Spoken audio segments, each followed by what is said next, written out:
Okay, so we are on step 4, which is avoid reacting to bad behavior.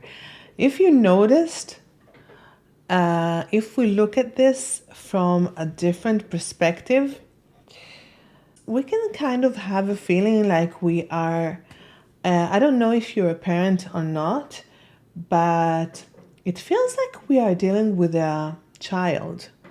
Even like avoid reacting to bad behavior. Usually that's something that you do with children, not with adults or with your mom. But it's funny because when you start to look at it differently, you actually realize that they are very much like children. A child with behavior problems, tantrums and stuff. So,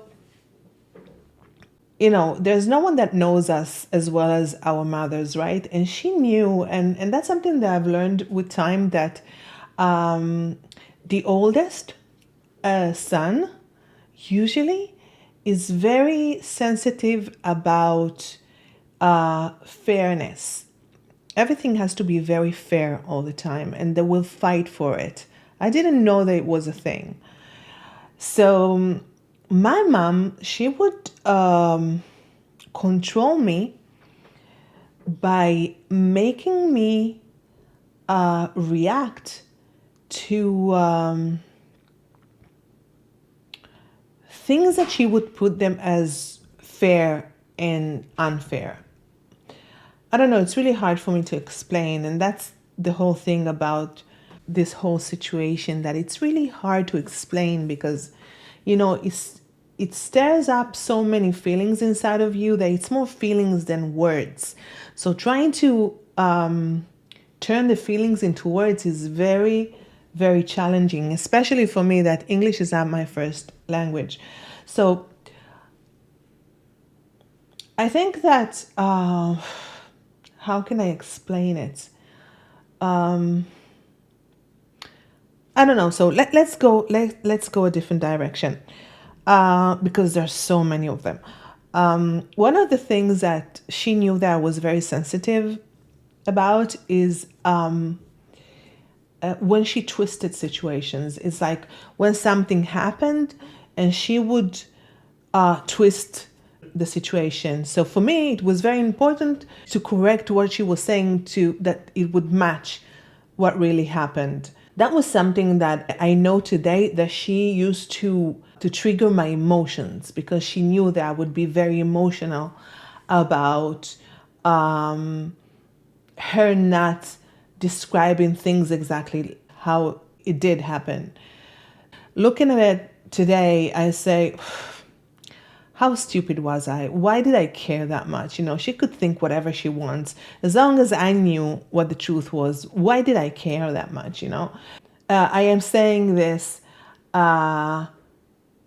from a grown-up perspective, right? But as a child, I had an issue with that. But the thing is that she also had like an amazing capability of making me doubt whatever happened. And the thing is that sometimes she would tell things about what happened with other people. The worst for me was that she would twist situations that I was part of them. And she would argue with me that things happened differently from what I experienced them. And then she had like a magical wand that she would, go like this. And suddenly I wasn't sure about myself, what I felt about the situation, how I experienced it. She made me doubt everything. She was really good at it. But anyway, I think if one of the ways that I could do the exercise that we have in this step is, see how would I react to a situation like that, and how can I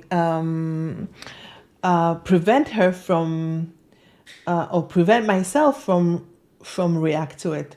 So I hope I explained myself correctly. Let's go to my desktop and maybe doing it together. It's going to be easier for me to explain myself. So I see you. Let's go to my desktop and I see you in the next video. Bye bye. Okay, so this is how we would do this exercise, okay? So we were talking about her pushing your buttons, right? So this first one here, we're gonna do only one just as an example and you carry on. So here is what is the button that she would be pushing. One example would be, for me, it would be lying about a situation or twisting a situation, and she knew that that would really activate me.